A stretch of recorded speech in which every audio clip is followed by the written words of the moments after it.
नमस्कार दोस्तों, मेरे एक और न्यू ब्लॉग में आज ये बीजापुर में एक कथा भागवत हो रही है। चलिए आप लोगों को यहाँ का नज़ारा दिखाते हैं। पूरा यहाँ का शानदार नज़ारा है और कौन सी भाई है, चलो आपको दिखाते हैं यहाँ का नज़ारा।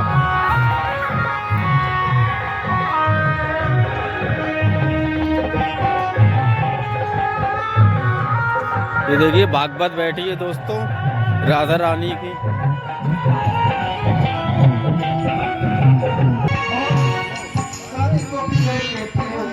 ये देखिए दोस्तों टिक्कड़ बन रहे हैं बाबा जी महाराजों के। ये देखिए दोस्तों टिक्कड़ बन रहे हैं, बढ़िया ताजे ताजे टिक्कड़ खाइए।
मथुरा कभी नहीं।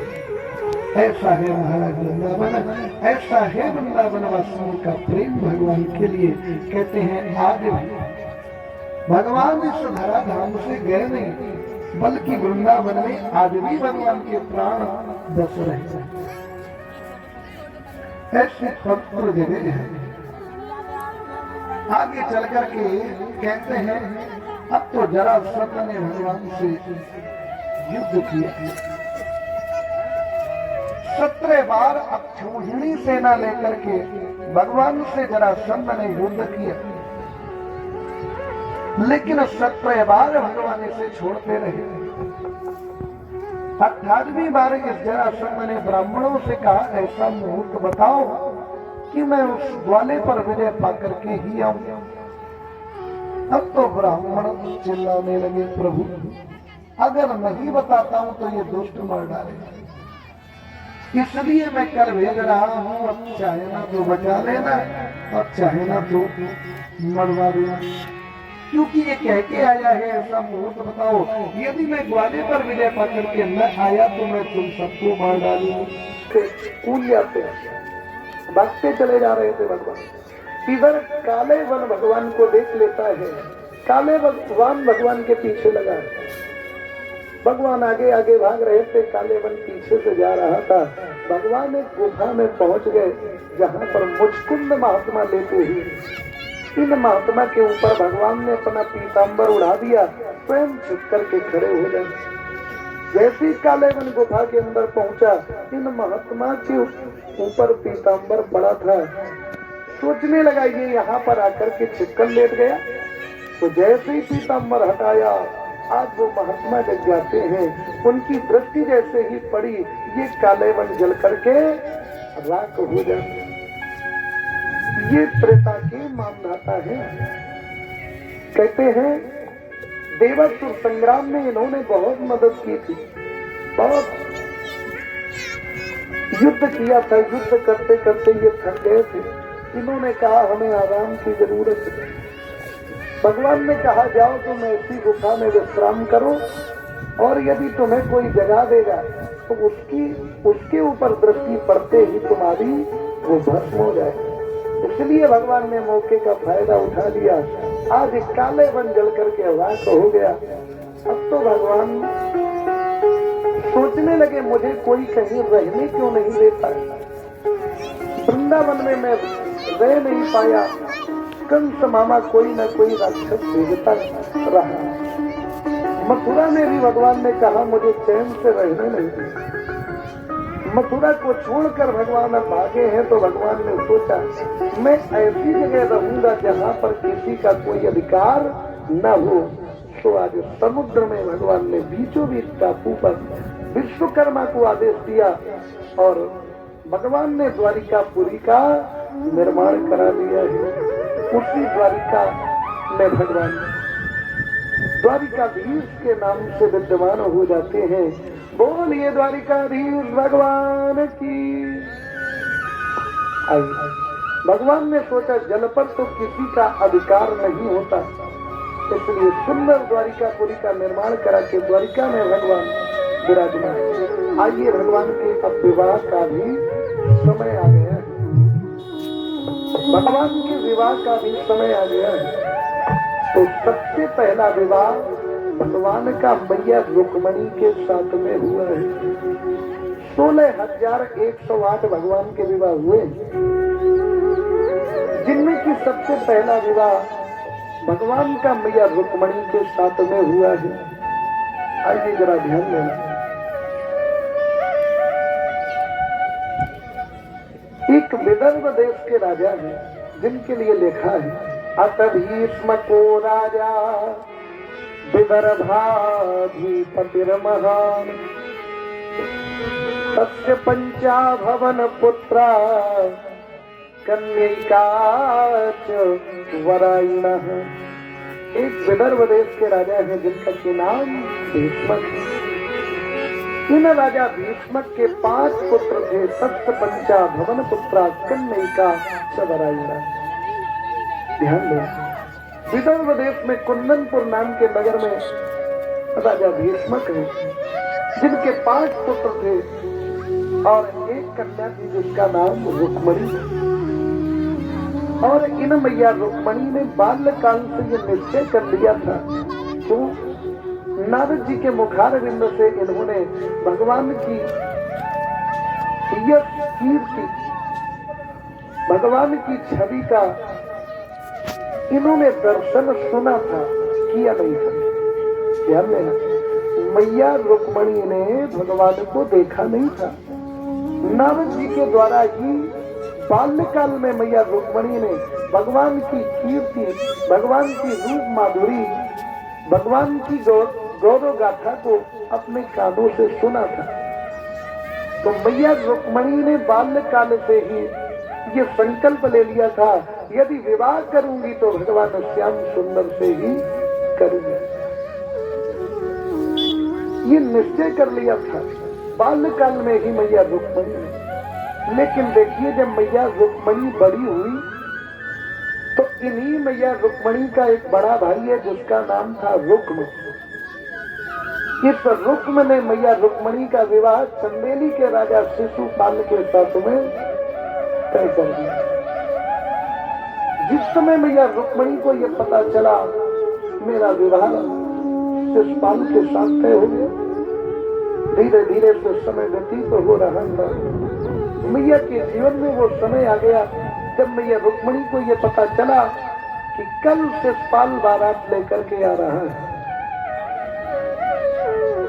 मैया रुक्मणी सोचने लगी, मर जाऊंगी, मुझे खुद से नहीं गिला, दुनिया के इन बहारों से ले लूंगी अलविदा। मैया रुक्मणी ने सोचा मर जाना स्वीकार है, पर शिशुपाल से विवाह करना मुझे स्वीकार। सोच रही, जीवन में विवाह एक बार होता है। मैया रुक्मणी सोच रही है जीवन में पति का चुनाव एक बार होता है, बार बार नहीं होता। जब मैंने अपने जीवन में श्याम सुंदर को पति बना लिया तो अब कोई दूसरा मेरा पति कैसे बन सकता है। लेकिन ये बात भगवान श्याम सुंदर को पता नहीं। तो उसी कुंदनपुर में एक ब्राह्मण देवता रहते। उन ब्राह्मण देवता ने देखा भैया रुक्मणी रो रही। ब्राह्मण देवता ने पूछा रुक्मणी बात क्या है, रो क्यों रही है? तो इन भैया रुक्मणी ने कहा हम इसलिए रहे हैं और पत्र भेज दिया।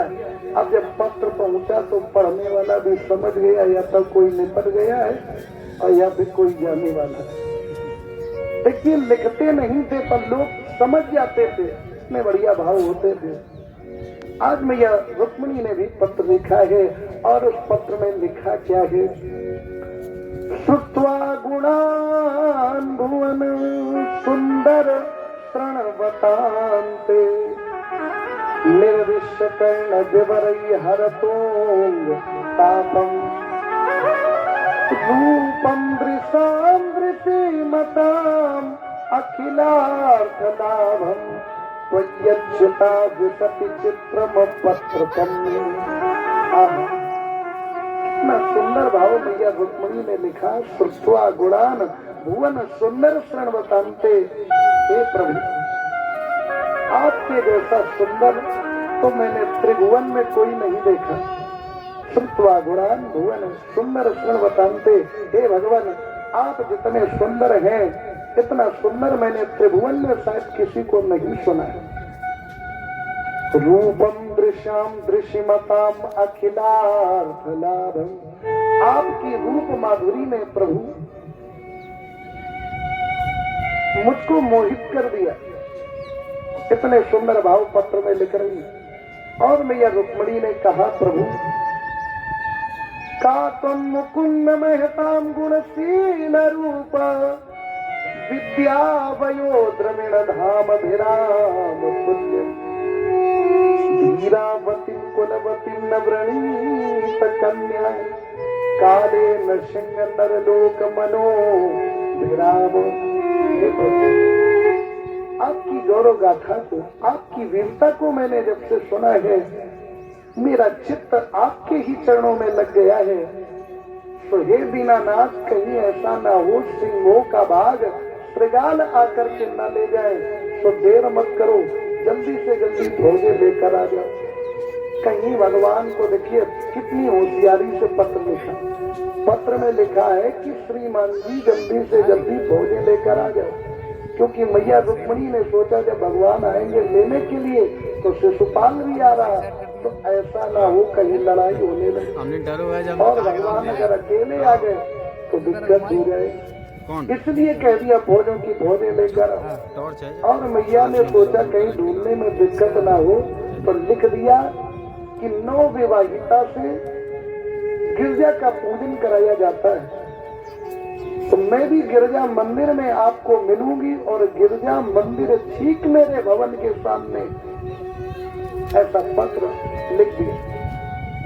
ब्राह्मण देवता वो पत्र लेकर के जा रहे हैं और वो पत्र लेकर के ब्राह्मण देवता जैसे ही पहुंचे, रात्रि का समय है, भगवान द्वारिकाधीश को जाकर के मिले और द्वारिकाधीश को जाकर के जैसे ही वो पत्र दिया, भगवान द्वारिकाधीश ने जैसे ही वो पत्र खोला तो उस पत्र को पढ़ करके भगवान भगवान को हंसी आई।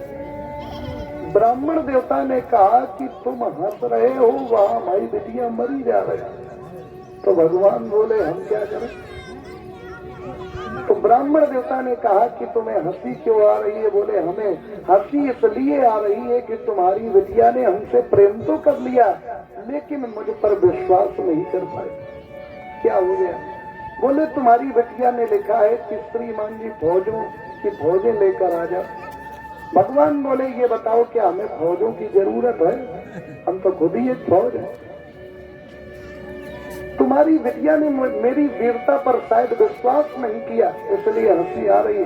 अरे ब्राह्मण देवता ने कहा नादान है, कुछ लिख दिया तो लिख दी, आप उसके भावों पर जाइए।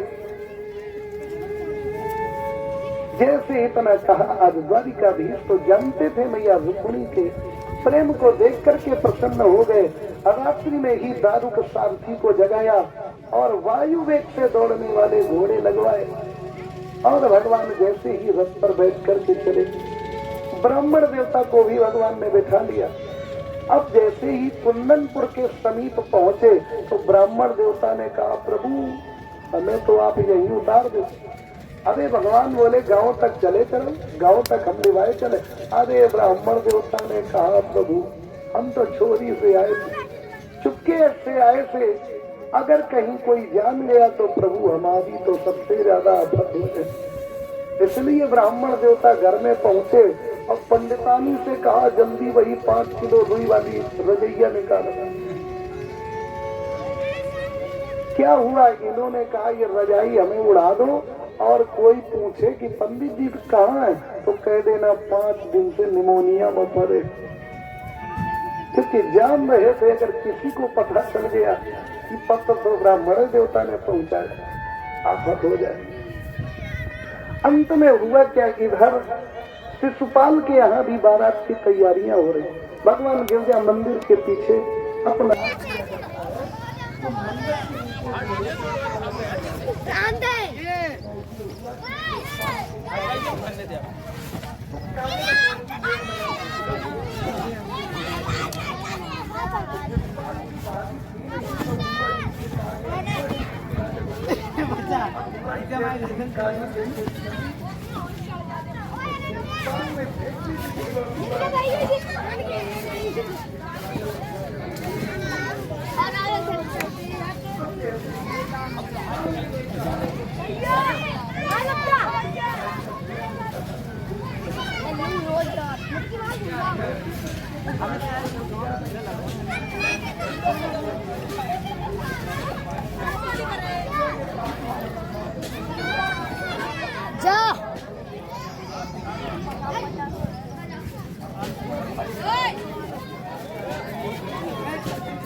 लगवाया तो गुरु जी ने बहुत ज्यादा आज को लगवाया जाता है।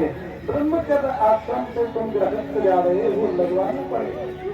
अब तो शिष्टान गुरु जी का आदेश मान करके तैयार हो। अब बालक पहुंचे, बुआ जी को कहा बुआ जी जल्दी करो काजल लगाओ चलो, तो बुआ जी ने कहा हाथ तो धो नहीं। आगे बालकों ने कहा तुम होते नहीं, और उसमें भी बुआ जी की उंगलियां चटपटी और समय भी लगा 25 ग्राम काजल।